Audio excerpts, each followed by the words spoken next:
David was a boy that his older brothers wasn't too fond of. He was an oddball. You know, that kind of person that people don't understand. His job was to take care of the sheep. For some people, that would be the end of their story. But God. You see, when people write you off and say you're through, God threw a conjunction in your life. Blessed be God for his mercy and grace. They sent David to be a shepherd, but God sent him to school. He learned how to take care of sheep. He defended them from wild animals. And he put his life in jeopardy to defend them, because he cared for them. David saw that there was a cause to defend them because they were helpless. David delivered the sheep from the lion and the bear, and he wasn't afraid because he knew that God was with him. It's hard to defeat a man who's fighting for a cause. So when the giants stood up against God's people and defiled the name of the Lord God, David picked up 5 stones, grabbed a sling, and run towards them, saying to his brothers, "Is there another cause?" After the death of Saul, David became king over Israel and Judah.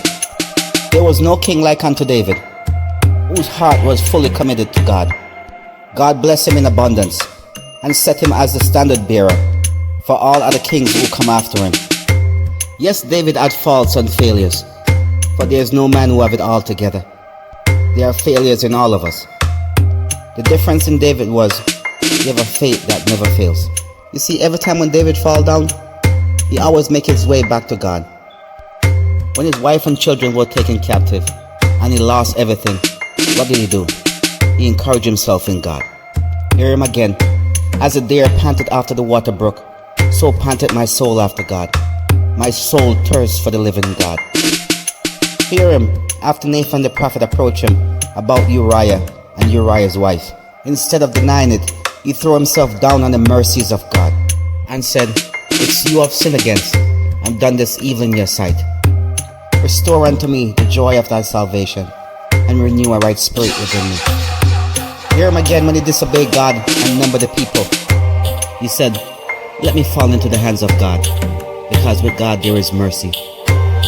David was that young man who seek after God's heart, and you can't go wrong if it's God you're after. People of God, whenever you find yourself in trouble, if you've gone out of the way and you sinned against him, run back to him. He will discipline you, but he will never cast you away.